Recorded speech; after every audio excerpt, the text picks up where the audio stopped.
Hola, ¿qué tal? Son las 2:20 de este 3 de agosto, día en el que el 88,2% de la población mayor de 40 años ya está inmunizada con la pauta completa de vacunación en España. Hablamos de todas las comunidades autónomas, pero incluso en Extremadura, Galicia, Asturias y el País Vasco se supera ya el 90%.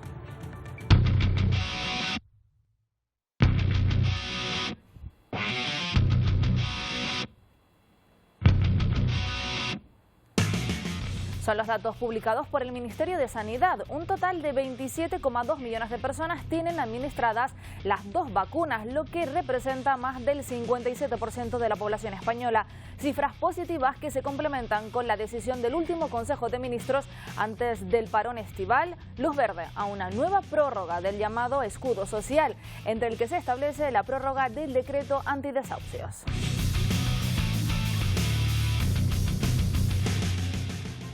La campaña de vacunación parece que está frenando los contagios de la quinta ola. Después de este fin de semana, la incidencia acumulada en España baja más de 14 puntos, pero Miguel Vega sigue preocupando el aumento de las unidades de críticos.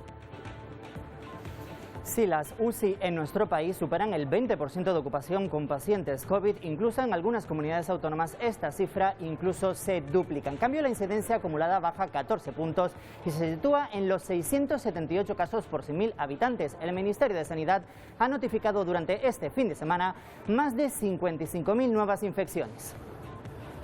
Y hoy en Atlántico Noticias nos iremos hasta China porque los más de 300 casos positivos registrados en los últimos días han hecho saltar todas las alarmas en el país asiático. Todas las fronteras están cerradas para limitar los casos importados, pero parece que esta medida no está dando los resultados esperados. Se han cancelado vuelos y trenes entre 27 ciudades. Según datos oficiales, desde el comienzo de la pandemia se han confirmado más de 93.000 positivos.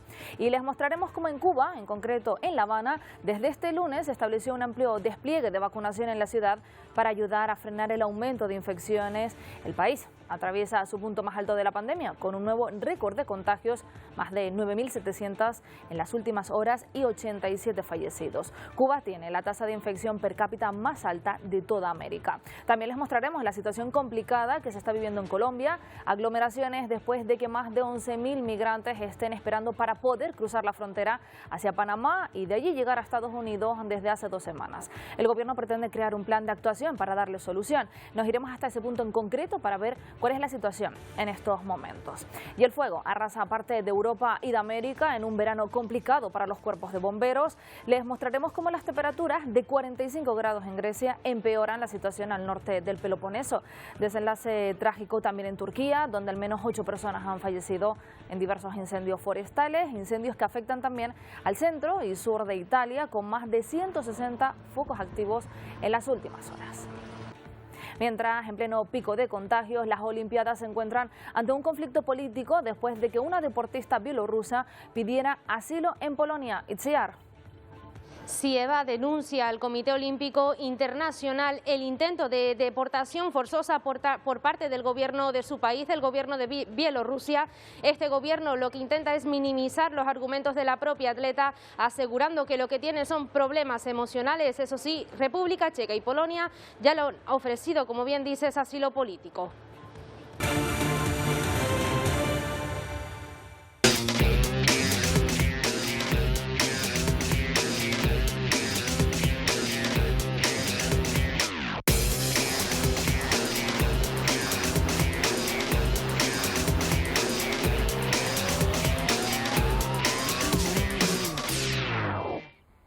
Arrancamos Atlántico Noticias y lo hacemos como cada martes analizando la evolución de la pandemia. En el último informe del Ministerio de Sanidad, la incidencia acumulada sigue descendiendo. Podría ser el comienzo del fin de la quinta ola que deja datos de récord en nuestro país. Miguel, cuéntanos. Sí, durante este fin de semana el Ministerio de Sanidad ha notificado más de 55.000 nuevas infecciones y la incidencia acumulada baja 14 puntos y se sitúa en 678 casos por 100.000 habitantes. En cambio, la cifra más dura siguen siendo las muertes. Han perdido la vida durante estos últimos 3 días 157 personas. Y también preocupa y mucho la presión hospitalaria. Las unidades de críticos están al 20% de ocupación con pacientes COVID, pero esta cifra incluso se duplica en muchas comunidades autónomas. Todo el país está en riesgo extremo de transmisión, es decir, por encima de los 250 casos, y 7 comunidades superan la barrera de los 700 casos de incidencia. La mayor tasa de contagios sigue afectando a los más jóvenes. Las incidencias más altas se siguen dando desde los 12 hasta los 19 y de 20 a 29 años, donde seguimos con incidencias de más de 1.500 en 14 días y también, sin embargo, estamos viendo, estamos viendo que también los de 30 a 39 años siguen con incidencias muy altas, están en alrededor de 800. A pesar de que las cifras de ingresos en esta quinta ola son inferiores a los registrados en ondas anteriores, los pacientes son de menor edad y suponen unas cifras importantes. Por ello, la responsable de Sanidad ha insistido en la prevención. Y para evitar que sigan aumentando los contagios y los fallecidos en nuestro país, el Gobierno espera poder inocular durante el mes de agosto más de 16 millones de dosis de la vacuna contra la COVID-19. Por el momento ya tienen la pauta completa un 57% de la población y han recibido una dosis un 67% de la población, es decir, más de 32 millones de personas. El Ministerio de Sanidad confía que se consiga ese objetivo de tener inmunizado el 70% de la población durante el mes de agosto, pero asegura que se tendrá que seguir inmunizando a mayor porcentaje de la población para tener y conseguir esa inmunidad de rebaño. Y España continúa siendo uno de los países que lidera la vacunación con pauta completa a nivel mundial. El objetivo de este mes de agosto, el hito que nos habíamos propuesto alcanzar era lograr el 70% de la población española, de la población total, no solo de la población diana, la que se puede vacunar, sino la población total. El último Consejo de Ministros antes del parón estival da luz verde a una nueva prórroga del llamado escudo social, prórroga del decreto antidesahucios y la prohibición de cortar los suministros a las personas más golpeadas por el impacto económico de la pandemia. Jonathan Denis, cuéntanos. Sí, el Gobierno ha querido terminar este curso político con un compromiso que ya hizo Sánchez hace unos días, no dejar a nadie atrás en esta recuperación económica, y para ello ha aprobado prorrogar ese escudo social hasta el próximo 31 de octubre, con el que, como decías, se impiden los desahucios o cortar los suministros a los más vulnerables. El Ejecutivo también ha aprobado en este Consejo de Ministros un paquete verde para combatir el cambio climático y también para seguir avanzando en las medidas estructurales que a largo plazo hagan reducir el precio de la luz. De hecho, la ministra de Transición Ecológica ha lanzado un mensaje a las eléctricas. Les ha dicho que ahora mismo no es el momento de maximizar beneficios. Este último Consejo de Ministros también ha autorizado finalmente la compra de 3,4 millones de dosis adicionales de vacunas de Pfizer, que ya anunció Sánchez, para pegar un acelerón en este proceso de vacunación durante el mes de agosto. Termina así, por lo tanto, este curso político del que el Gobierno hace una valoración muy positiva. Dice que los datos de empleo que se han conocido hoy demuestran que el país ha sabido resistir.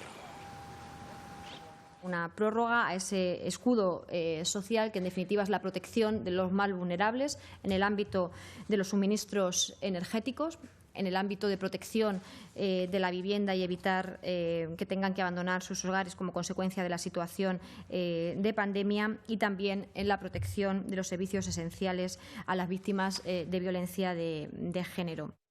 Esto en España, y en Estados Unidos continúa la preocupación por el fin de la prohibición de los desalojos suspendidos por la pandemia. Podría dejar a 15 millones de personas en la calle, según el Instituto Aspen. Presión a la Casa Blanca para que renueve esta moratoria. Esta es la representante demócrata por el estado de Missouri, Cori Bush, que lleva desde el pasado viernes durmiendo en las escalinatas del Capitolio para pedir al Congreso una nueva reunión. La moratoria ha protegido a millones de inquilinos que se han atrasado en el pago del alquiler de ser obligados a abandonar apartamentos y casas. Y de vuelta a las islas, vamos a conocer ahora un poco más de un estudio que se está llevando a cabo desde el Hospital Dr. José Molina de Orosa en Lanzarote en relación con los pacientes con problemas renales y su afectación con la COVID-19. Vamos a conocer también cuál es la situación de este centro sanitario. Saludamos ya a Adelaida Morales, jefa de nefrología del Hospital Dr. José Molina Orosa. Buenas tardes. Buenas tardes. Señora Morales, hablaba de un estudio que está en proceso con los pacientes renales más afectados por la COVID-19, pero ¿realmente en qué se centra? No, mira, este es un estudio que en un determinado grupo de pacientes, son pacientes con problemas renales, o sea, pacientes que tienen unos riñones muy dañados, bien sea que se manejan en consulta pero con riñones que funcionan menos un 30%, o bien sea que los pacientes ya están metidos en un programa de diálisis o están trasplantados. Es un grupo especial de pacientes de muy alto riesgo para complicaciones. Se ha visto en un registro que tenemos a nivel nacional que esos pacientes tienen más alta incidencia de coger el COVID y además más alta de mortalidad.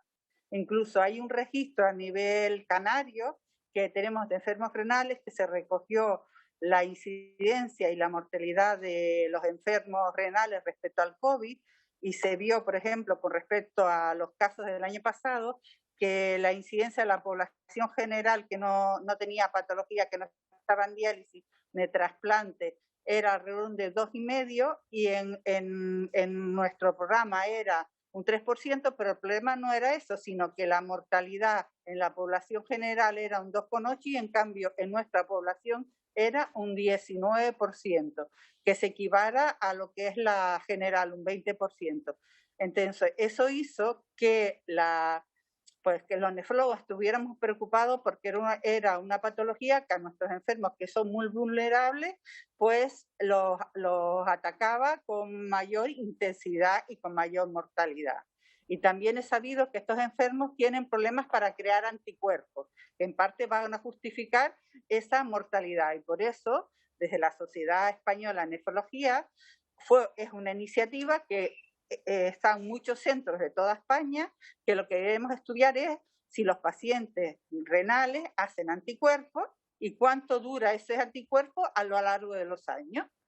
Es un estudio a 2 años. Se estudia anticuerpos en el momento que se vacuna, a los 3 meses, al 6º mes, a los 12 meses y a los 2 años, para ver si la estrategia de vacunación de estos pacientes renales tiene que cambiar con respecto a la población general.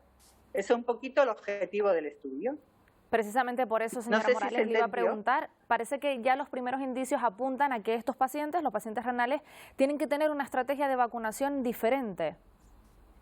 Eso es nuestra hipótesis, no podemos confirmarlos hasta no tener en realidad el resultado del estudio, pero sí es la hipótesis, porque sabemos que estos enfermos renales normalmente cuando tienen disminuida la inmunidad celular y necesitan más dosis de vacuna. Por ejemplo, un paciente renal cuando se vacuna de la hepatitis B se le pone el doble de dosis de vacunación que el paciente de la población general. Por eso nuestra hipótesis es esa, pero no la podemos demostrar hasta que no tengamos un estudio. Claro, además son pacientes que están mucho más expuestos que el resto de la población. Ellos acuden con mucha más frecuencia a los hospitales y de ahí la preocupación. Exacto, son pacientes que además tienen factores de riesgo como es la hipertensión, la diabetes y además, sobre todo los pacientes de hemodiálisis, acuden día sí y día no, o sea, 3 veces en semana, llueve, truene o tengan COVID o no tengan COVID, tienen que acudir a sus sesiones de diálisis, por eso están más expuestos, ¿vale? Van en transporte sanitario, comparten sala con otros pacientes y tal, y están más expuestos a cogerse el COVID, desde luego. Y una última pregunta, señora Morales, ¿cuál es la situación del hospital en estos momentos? ¿Del hospital de Lanzarote con respecto al COVID? Sí, exactamente.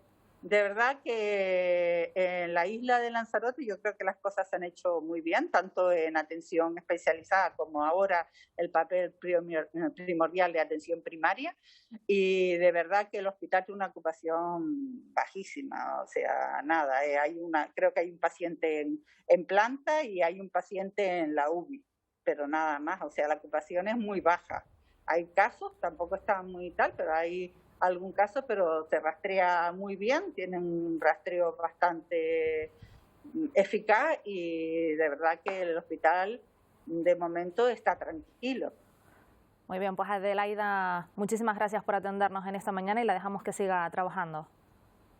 Venga, muchas gracias. Hasta luego. Pues no es el caso de Lanzarote, pero lo cierto es que preocupa la presión en los hospitales y en atención primaria. Si bien ayer los datos de contagios no fueron los más elevados de los últimos días, 564 casos, pero en una jornada que nos ha dejado 3 fallecidos. De los casos activos en las islas, 479 permanecen hospitalizados y 90 están ingresados en la unidad de críticos. Mientras tanto, los jóvenes siguen respondiendo a la vacunación. En 10 días se han vacunado a un 33% de la población diana, más de 61.000 jóvenes de entre 12 y 19 años que ya han recibido la primera dosis. La Palma es la segunda isla que alcanza la inmunización contra la COVID-19 del 70% de su población diana. Lo estamos viendo, se sigue avanzando en la vacunación y ya hay pequeños pueblos de la península que han alcanzado la inmunidad de rebaño. Es el caso de los municipios de Castilforte, Alique y Tabladillo, en Guadalajara. Aquí todos están vacunados. Como todos los años, y a echar un tute por aquí, lo que sea, y ya está ahí. Tranquilidad. Miedo ninguno. Somos todos familia. Somos como si fuéramos todos familia. Lo único que tenemos que tener precaución es cuando vienen a visitarnos que estén más o menos aislados o lo que sea. Pero aquí estamos sin mascarilla, salimos al fresco, todos nos conocemos y lo que ha dicho antes Isidro, de que si viene alguien, pues siempre intentamos mantenerle a él más aislado, más tal, ¿no? Las medidas de prudencia. Y nos vamos ahora a China, porque los más de 300 casos positivos registrados en los últimos días han hecho saltar todas las alarmas en el país asiático. China mantiene cerradas sus fronteras para limitar los casos importados, pero parece que esta medida no está dando los resultados esperados. Se han cancelado vuelos y trenes de larga distancia entre 27 ciudades. Según datos oficiales, desde el comienzo de la pandemia se han confirmado más de 93.000 positivos. Y en Australia, los residentes de los suburbios del este de Sydney pueden disfrutar ya del ejercicio al aire libre, a pesar de que Nueva Gales del Sur, el estado más poblado de Australia, registró 199 nuevos casos, un descenso casi del 50%. Mientras, las autoridades intentan controlar un brote de la variante Delta en la capital. Los contagios, como vemos a nivel mundial, siguen en aumento por 5ª semana consecutiva. En los últimos 7 días se han registrado cerca de 4 millones de infecciones. También crecen las muertes después de varias semanas en descenso. Un 30% de los contagios se producen en América, seguido de un 25% en Europa. La Organización Mundial de la Salud sigue reclamando mayores políticas de control de la pandemia. El 23% de los contagios a nivel mundial de la última semana se han registrado en Europa y el continente ya acumula más de 60 millones de infecciones desde el inicio de la pandemia. Francia, con más de 1.100 pacientes COVID en sus unidades de críticos, reporta una media de 18.000 infecciones diarias. Alemania, con el 52% de la población con pauta completa, ante el incremento de las últimas semanas, principalmente por la variante Delta, ha anunciado que comenzará a administrar una dosis de refuerzo a las personas más vulnerables. Además, en septiembre iniciará la inmunización de la población de 12 a 17 años. El gobierno británico ha publicado un informe con 4 posibles escenarios en los próximos meses. Según este documento, 1 de cada 3 nuevos infectados de la COVID-19 morirá. Además, contempla que nuevas variantes del virus esquiven la inmunidad de las vacunas. En cambio, Boris Johnson confía en la campaña de vacunación y en recuperar el sector turístico. Tenemos que reconocer que la gente tiene muchas ganas de irse de vacaciones de verano. La industria de viajes se mueve de nuevo y necesitamos que los centros urbanos vuelvan a abrir. Italia, el primer país en detectar el virus en Europa, reporta una media de 3.000 contagios diarios y ya tienen la pauta completa el 60% de la población. Reino Unido ha sido uno de los lugares donde más se han sufrido las consecuencias de la COVID-19, con casi 6 millones de contagios y 130.000 muertes. El Grupo Asesor Científico para Emergencias del país se muestra preocupado por el avance de la variante Delta y alerta incluso de nuevas cepas que podrían desarrollarse. Vamos a ver cuál es la situación que está atravesando Reino Unido de la mano de Lucas González, epidemiólogo que vive en Escocia. Buenas tardes. Buenas tardes a todos. Hola, Eva. Señor González, miedo a nuevas variantes, también a que la variante Delta continúe propagándose. ¿Cuál es la situación en estos momentos en el país? En el Reino Unido está aumentando el número de casos, está aumentando el número de fallecimientos también, todavía en cantidades bajas, pero hay que tener en cuenta siempre que los fallecimientos tienen retraso con respecto a las infecciones, porque la gente tarda en morirse. Entonces es una situación que es muy preocupante. La COVID-19, lejos de acabar, pues estamos viendo que continúa intensificándose. Se habla mucho de esa inmunidad de rebaño, pero expertos como usted considera que no podemos estar hablando por lo menos de este término. Yo creo que hay que descartarlo, sencillamente. El tema de la inmunidad de rebaño significa que los infectados y los vacunados protegen a los que no están ni infectados ni vacunados. Esa es la teoría.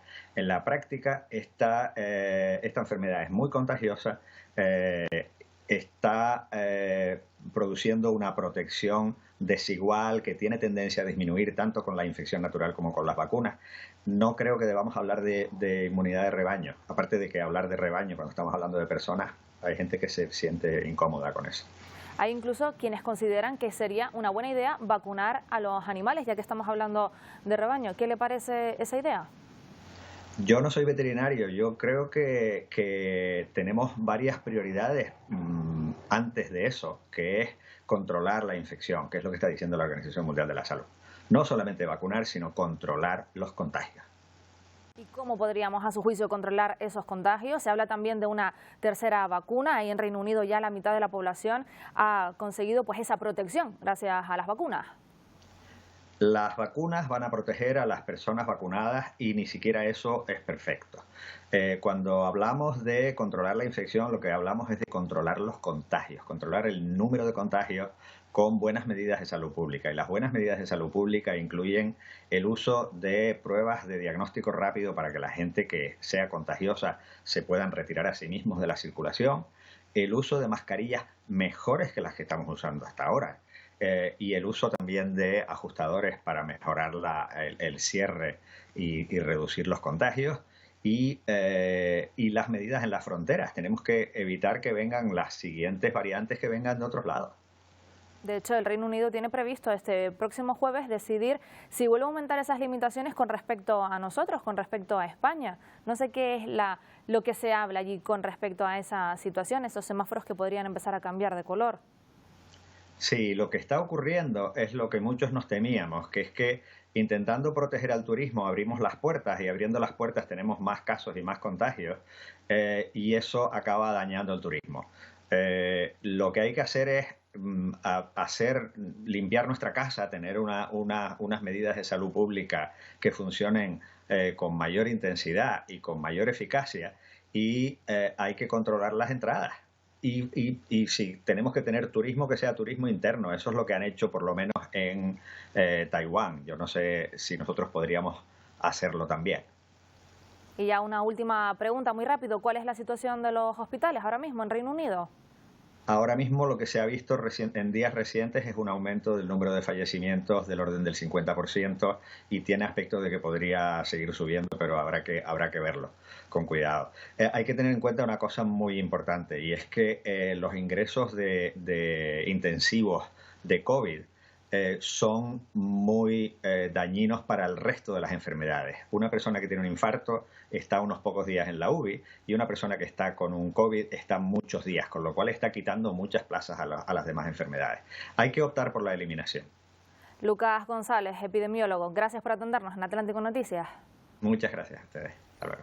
Pues debido a este incremento de casos que afecta a prácticamente todo el mundo, en Colombia se ha comenzado a proteger a los mayores de 20 años. Muchos de ellos acuden concienciados con las consecuencias que puede tener el no protegerse contra el virus. Los jóvenes se tomaron los puntos de vacunación en Bogotá. Por varias horas esperaron pacientemente que llegara su turno para recibir la primera dosis del biológico. Para ellos, la vacuna se ha convertido en la oportunidad de proteger a sus familias y contrarrestar el grave panorama epidemiológico que vive el país. Duré 3 horas para recibir la vacuna, pero ya después de que ingresas, ya súper rápido. Es la mejor opción, que vengan y se vacunen para prevenir la enfermedad y que podamos tener la vida que teníamos antes. Eliani Preciado fue ejemplo para aquellos que no se han acercado a los puntos habilitados, pues recibió la dosis número 5 millones, cifra que da un panorama esperanzador en la capital del país, que alcanzó la meta de haber aplicado por lo menos una dosis en el 50% de la población. Es un temor grande el que uno siente, el ir a contagiar a sus seres queridos, de pronto el llegar a una UCI, y realmente fui la única de mi casa que di positivo, ya todos estaban vacunados. Entonces ahí de la importancia de tener una dosis Frente a este panorama, las autoridades de salud reiteraron el llamado para que los ciudadanos acepten la cita con la vacuna, la cual sería fundamental para combatir la variante Delta que ya fue registrada en el territorio nacional. Se espera que en los próximos días se habilite la vacunación para los jóvenes desde los 20 años de edad en Bogotá.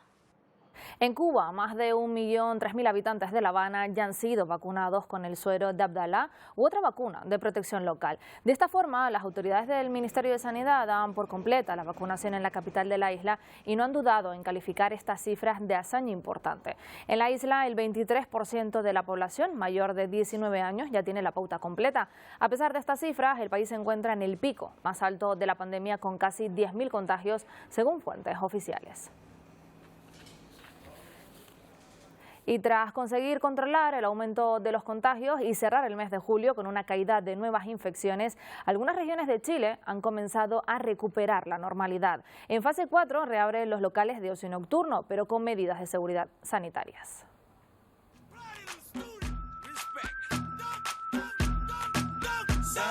Volvieron en gloria y majestad después de 1 año y medio de espera.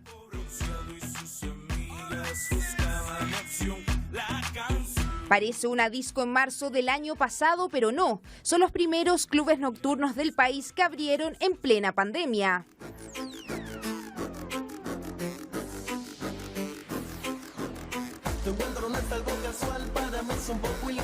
La música y el baile reaparecieron con permiso en las comunas de Punta Arenas y Rancagua. Los más contentos fueron los propios asistentes. Bacán que se haya abierto, obviamente con todas las medidas y a darle con todos los cuidados. Es maravilloso por el hecho de que tanto tiempo estar encerrado, que no te agradeció por pasar a fase 4.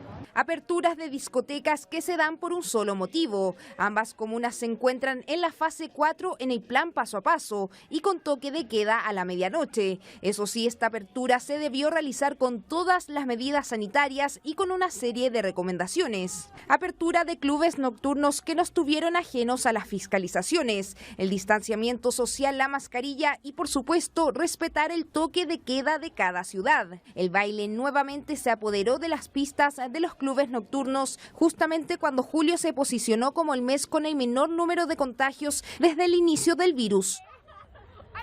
Y entre la preocupación y la esperanza, así se muestran miles de estadounidenses ante el aumento de casos positivos de COVID-19, por lo que han decidido vacunarse en los últimos días. Las autoridades sanitarias continúan alertando que la vacunación masiva es la mejor manera de detener el avance de la variante Delta. Nos lo cuenta Jorge Agobián, de La Voz de América. La variante Delta remontó los casos positivos de coronavirus a los niveles más altos desde febrero, cuando las vacunas apenas comenzaban a estar disponibles ampliamente. El principal asesor de la Casa Blanca, Anthony Fauci, alertó sobre un posible empeoramiento de la situación. Estamos visualizando algo de dolor y sufrimiento en el futuro porque estamos viendo que los casos están aumentando, que es la razón por la que seguimos diciendo una y otra vez que la solución para esto es vacunarse, y así nada de esto estaría pasando. Pero al tiempo que los casos aumentan y que estados como Florida se convierten en el epicentro de la pandemia, los reportes de inmunización generan esperanza. Este lunes, el 70% de la población mayor de 18 años completó al menos la primera dosis de las vacunas, un objetivo que la Casa Blanca se había propuesto inicialmente para el 4 de julio. El director de datos de COVID-19 de la Casa Blanca informó que el promedio semanal de vacunados alcanzó los números más altos desde principios de julio. Aún así, el número de muertes y hospitalizaciones ha aumentado en un 33 y 46% respectivamente en los últimos 7 días. Según datos de los CDC, los casos están asociados casi exclusivamente a personas no vacunadas. Jorge Agobián, Voz de América, Washington. Y en Gran Canaria estamos muy pendientes del brote epidemiológico en el Hospital Dr. Negrín. Beatriz García, cuéntanos.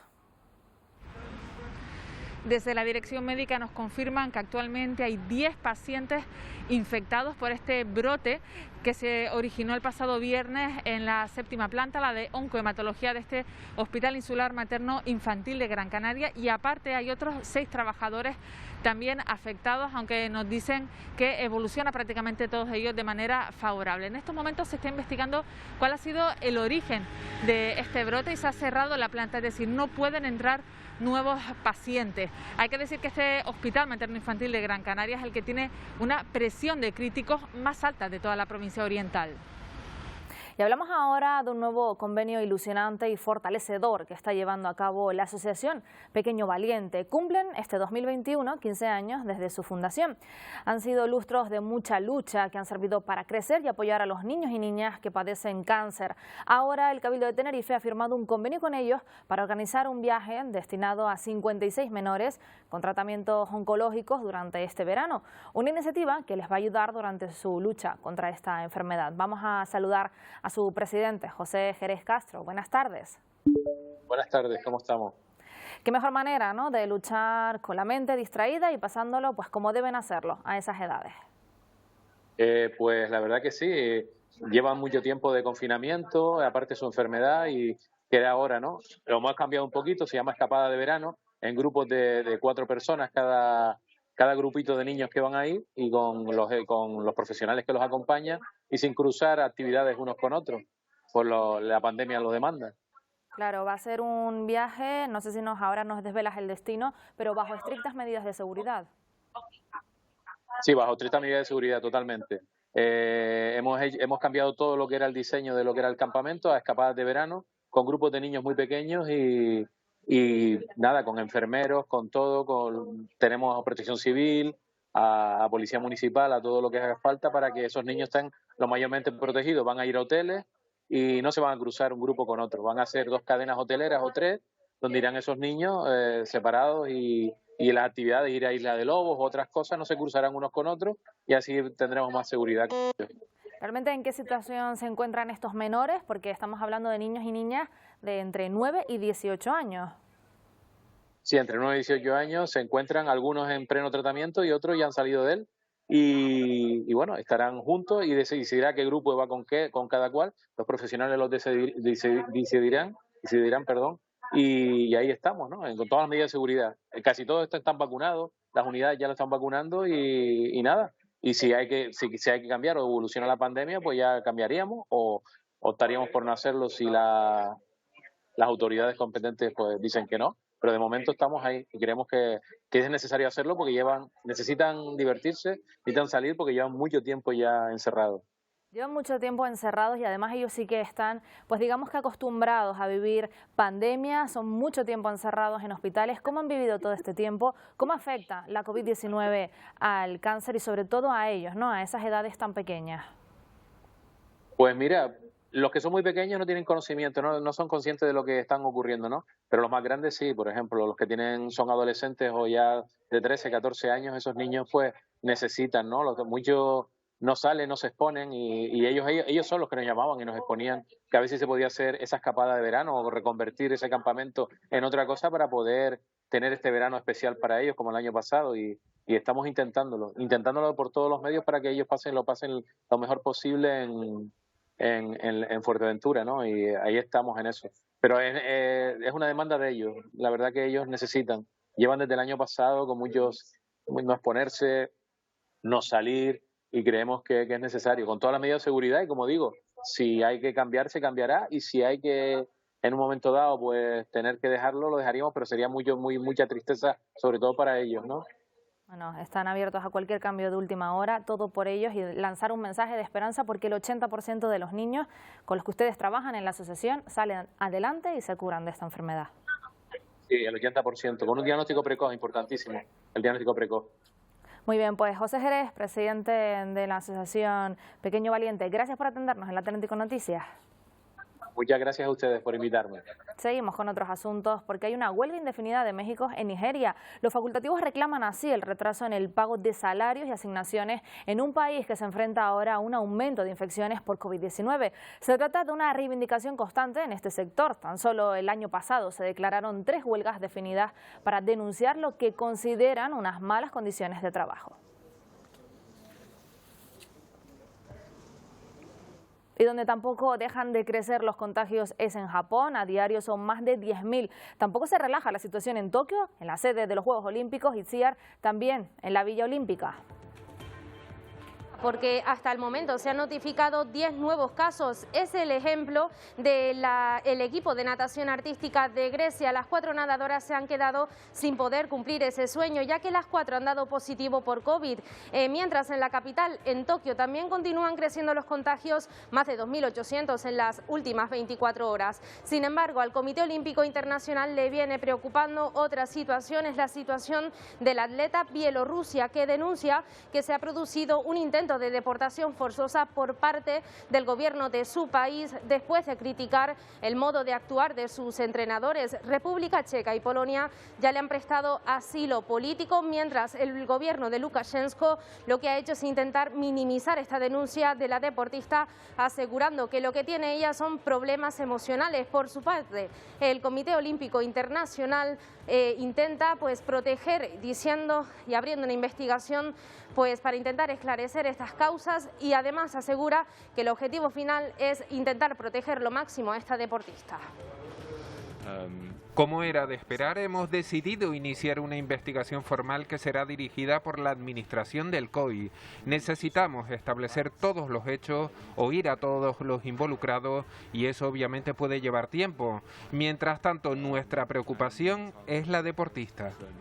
Les contamos ahora en imágenes cómo han sido las últimas horas en estos Juegos Olímpicos.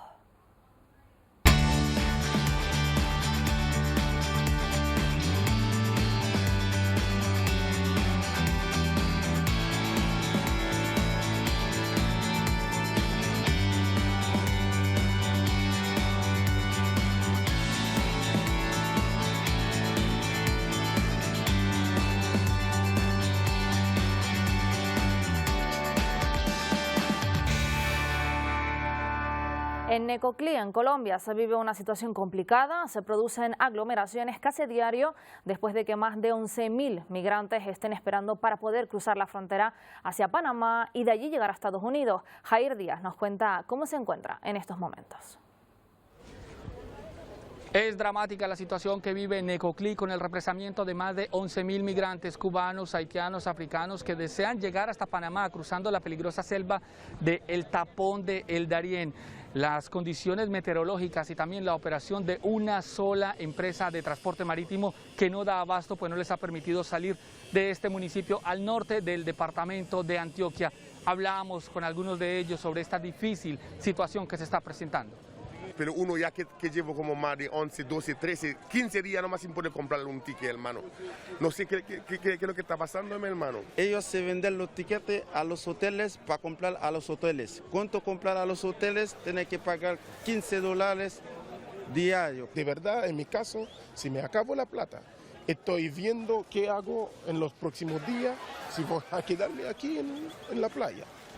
La sobrepoblación ha generado una crisis sanitaria, por eso estuvo aquí el ministro de Defensa, Diego Molano, pues es algo que se ha salido del control del gobierno local y ha dicho que se busca poner orden al estatuto migratorio de esta población.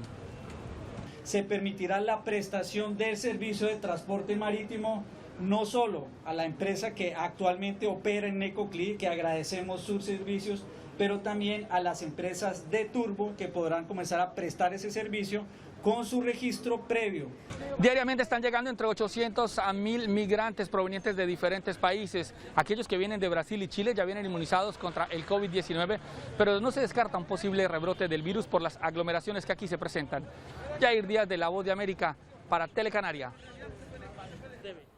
De las últimas 48 horas, un barco de rescate de una ONG alemana ha rescatado a más de 650 personas a bordo de varias embarcaciones en mitad del Mediterráneo. El barco humanitario busca ahora urgentemente un puerto seguro para llevar a estos migrantes que aseguran estar muy agotados, presentan quemaduras de combustible y están deshidratados.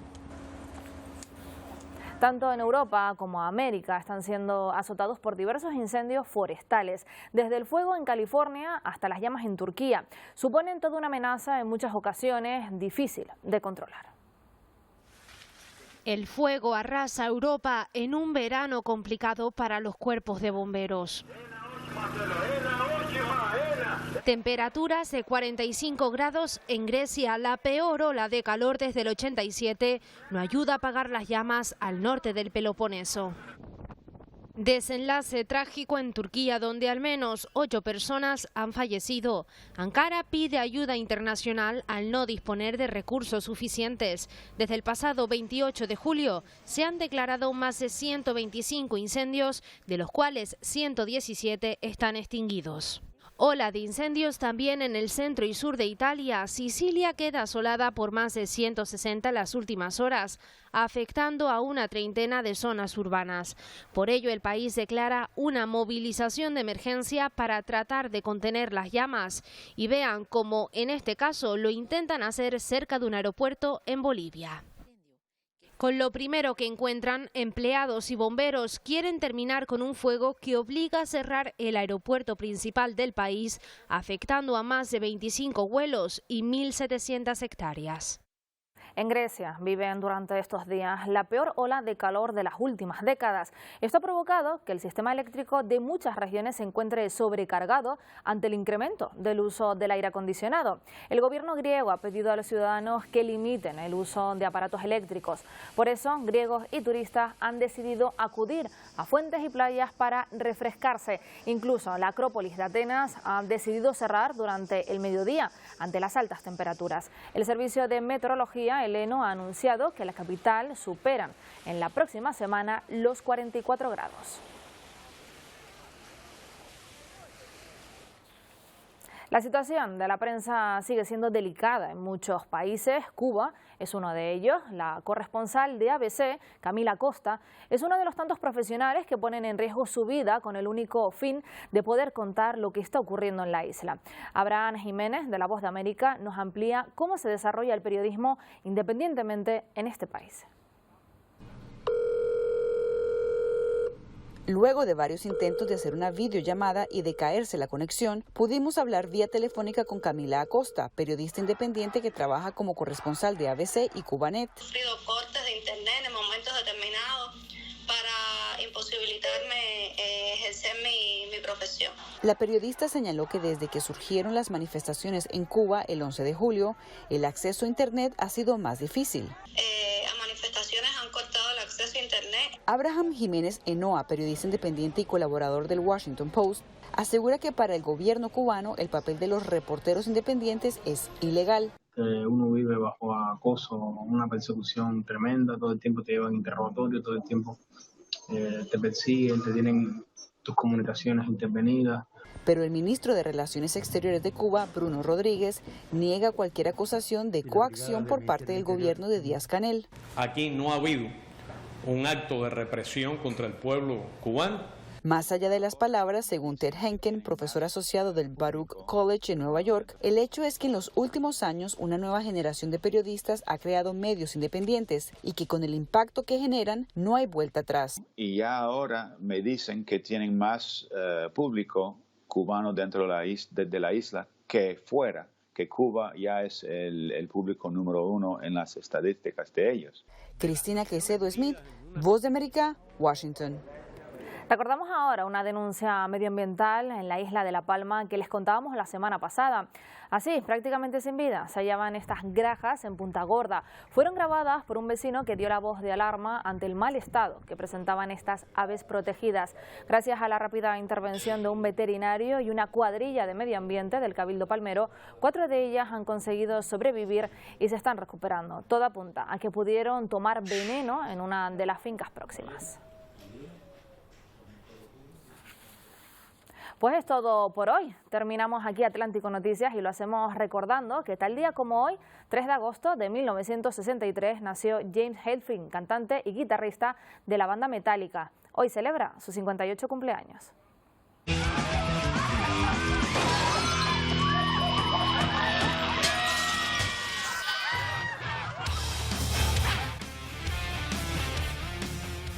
Fue compositor, guitarrista, cofundador y voz de la banda de metal más exitosa de todos los tiempos. Falta prácticamente un mes para que la banda lance una edición especial de su disco emblemático, Black Album. Con su música, pues les decimos adiós. Volvemos mañana a la misma hora. ¡Feliz tarde!